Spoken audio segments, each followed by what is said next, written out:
When my husband returned home from a friend's wedding that was held far away, I answered, "Welcome home," in the living room.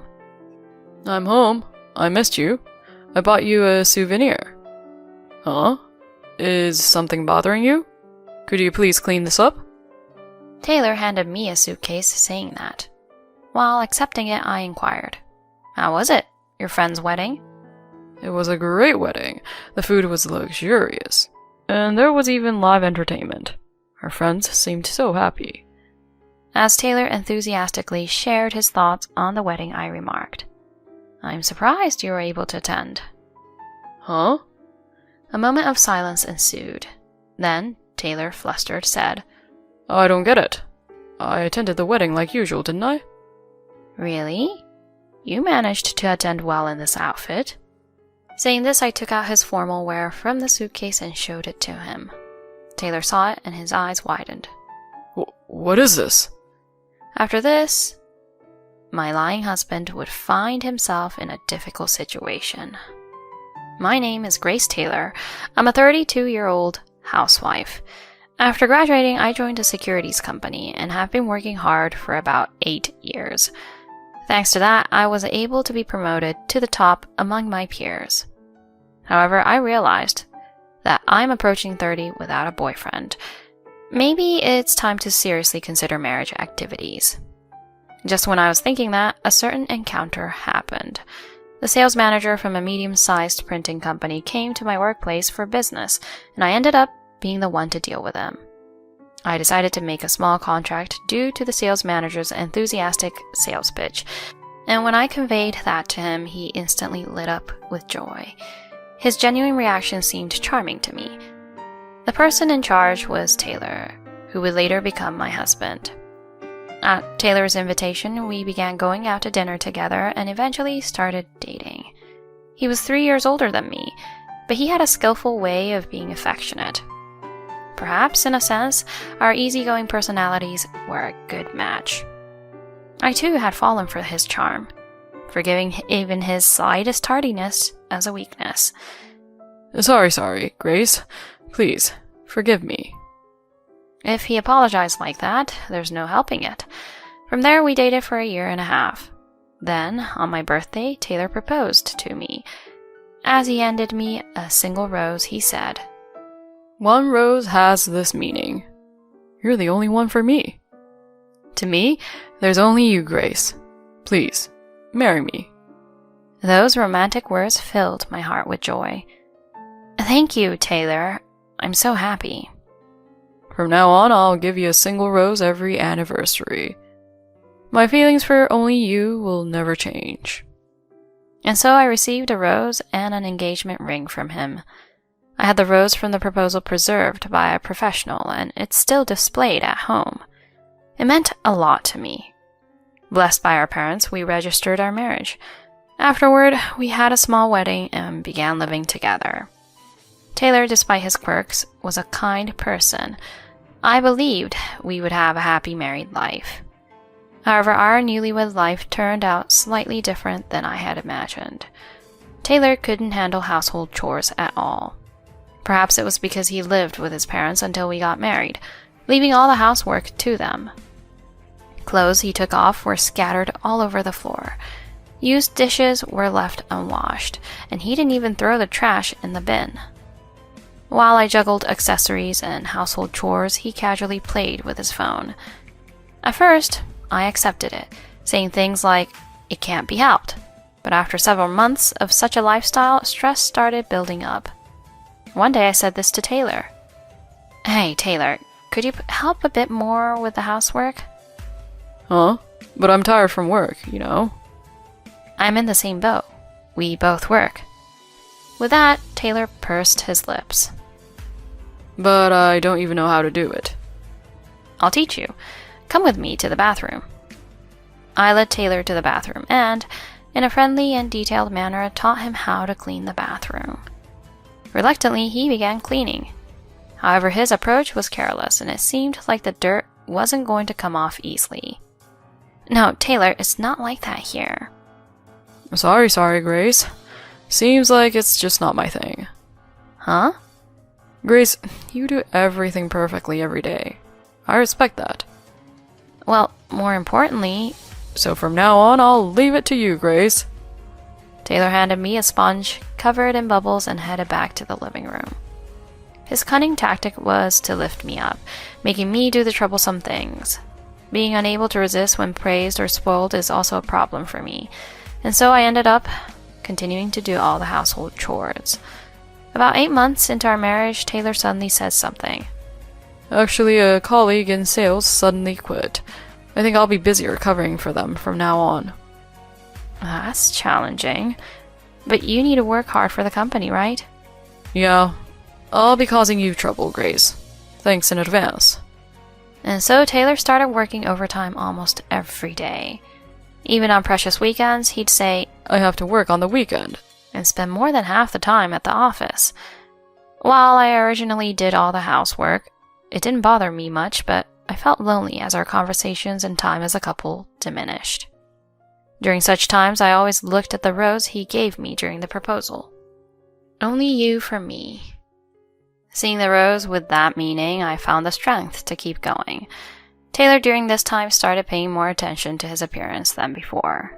One day he unusually suggested, let's go shopping together, and I happily went out. Taylor, what are you going to buy today? Oh, I thought I'd add a new suit. Also, I want to get some perfume. Perfume? You've never worn that before. Well, it's part of my job to meet people. Grace, choose a perfume that suits me, okay? Well, there's no helping it. While saying that, I happily chose a perfume for Taylor. At that time, I had no suspicions about Taylor. He was as sweet and skillful as ever, whispering words of love to me. Even on busy days when he's not at home often, that's when a wife should provide support. I was enthusiastic about it. Taylor was grateful to me for that, and in the small amount of time we had as a couple, we were doing well. I had convinced myself of that belief. After living in such a manner for a while, one day Taylor came home drunk in the late hours. He scattered his belongings, changed his clothes carelessly, and then started sleeping on the sofa after adjusting the blinds. Knowing he often had business meetings and drinking sessions with clients due to his sales job, I sighed, thinking it couldn't be helped, and began tidying up the mess Taylor had made, planning to take his suit to the bedroom. At that moment, Taylor's phone slipped out of his suit's breast pocket and fell to the floor. Without thinking, I reached out to pick it up, and that's when a notification popped up. I'm home now. Thanks again, Taylor. The sender's name is Karen. My heart raced. Who is this woman addressing Taylor so intimately? Thanks for today. What could that mean? Is she someone he met at a bar during a drinking session? But would she really say, I just got home today? Thoughts swirled in my head. Acting on impulse, I took Taylor's sleeping hand and used fingerprint recognition to unlock his phone. From there, I discovered an intimate exchange with someone named Karen. My hands were trembling. Could he be cheating? If that's the case, it's unforgivable. I resolved to thoroughly investigate Taylor's actions. So, just like nothing had happened, I left the phone by Taylor's side and began looking into the nearby detective agency. 1 week after requesting an investigation into Taylor's affairs. Hey, Grace. So I've been invited to a friend's wedding from high school next weekend. Taylor casually mentioned it. Next week? That's quite sudden. Usually you get wedding invitations about 3 months in advance, right? I pointed out, and Taylor seemed to flinch for a moment. Oh yeah, I forgot to tell you that I already RSVP'd for attendance on the invitation. Sorry about that. What dates just happened to be my and Taylor's wedding anniversary? Do you remember? It's our wedding anniversary on that day. Taylor looked a bit startled. Oh, was it? Sorry, I totally forgot. But I have to attend the wedding. I'll make it up to you next time. Even the promise of giving a single rose on our anniversary seemed forgotten by Taylor. Nevertheless, I forced a smile and told him, it's okay. By the way, where is the wedding? In Alaska, but it's a bit far. But we've been good friends since high school. Taylor rattles on about such things without being asked. I was convinced. This is Taylor's lie. However, I smiled at Taylor with a sweet expression. Great, looking forward to the souvenir. Of course, I'll buy an Alaskan souvenir. By the way, I'm busy, so can I ask you to prepare my formal wear? Understood. I'll send it to the cleaners. Thanks, Grace. I love you. Taylor said these words with an awkward sincerity, and I responded with a hesitant thank you, accompanied by a forced smile. Following Taylor's request, I prepared everything accordingly. In doing so, I discreetly added a small surprise to his formal wear.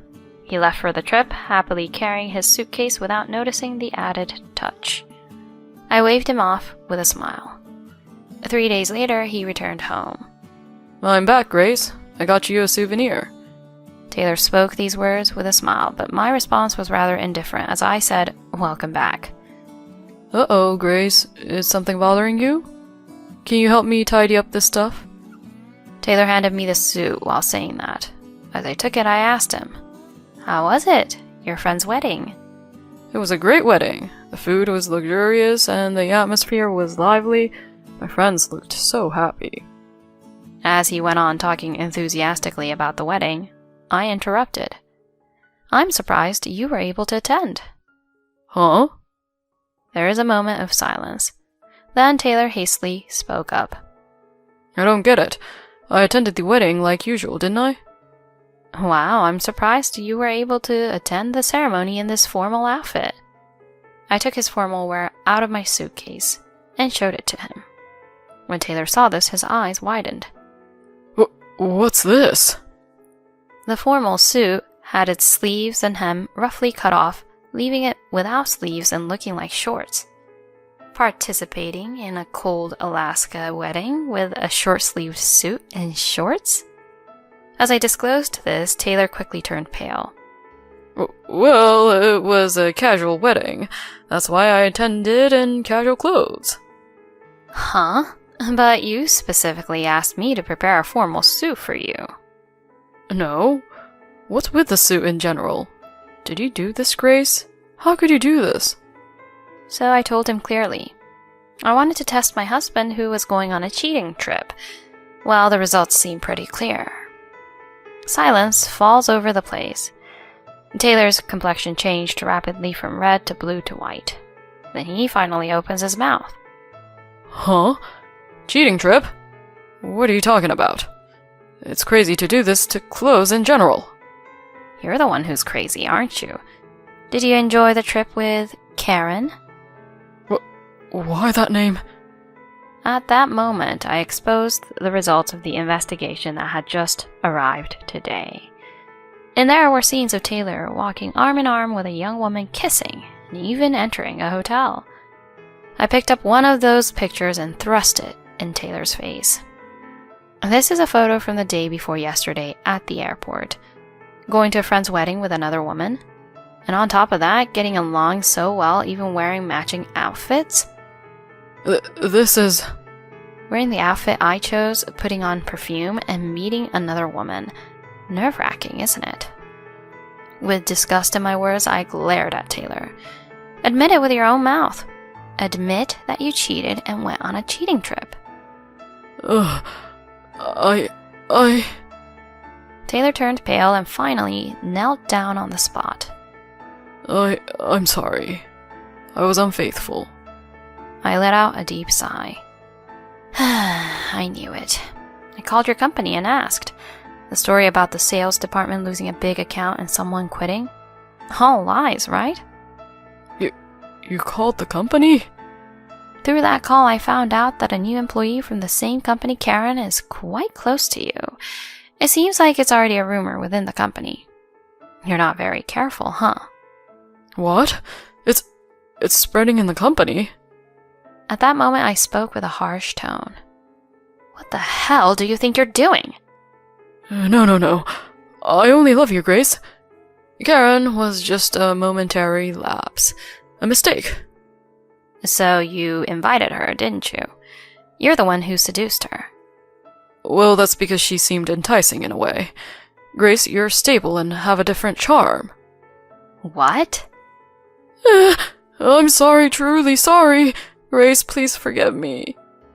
Seeing Taylor shrink in shame, I couldn't help but think, why did I fall in love with such a man? With a sense of detachment, I told him, for now, we're getting a divorce. What? Divorce? That's a problem. I don't want a divorce.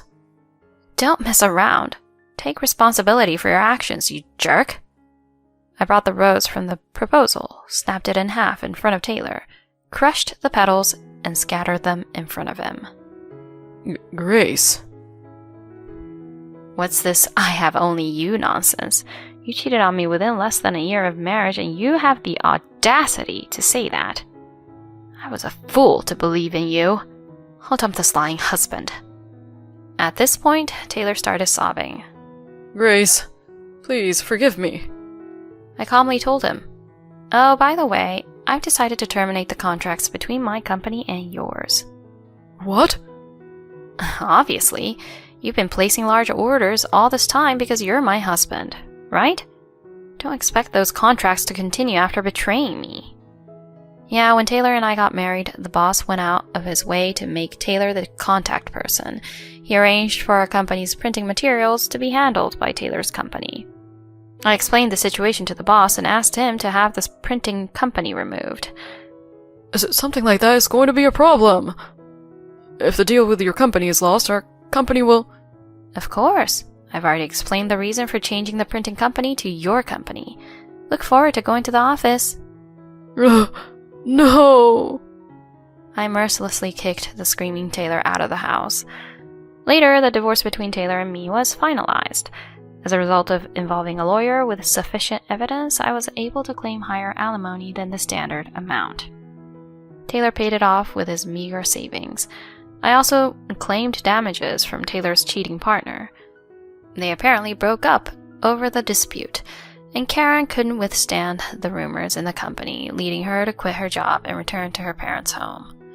Speaking of Taylor, he was held responsible for the loss of the deal with my company and got transferred to a windowless back office.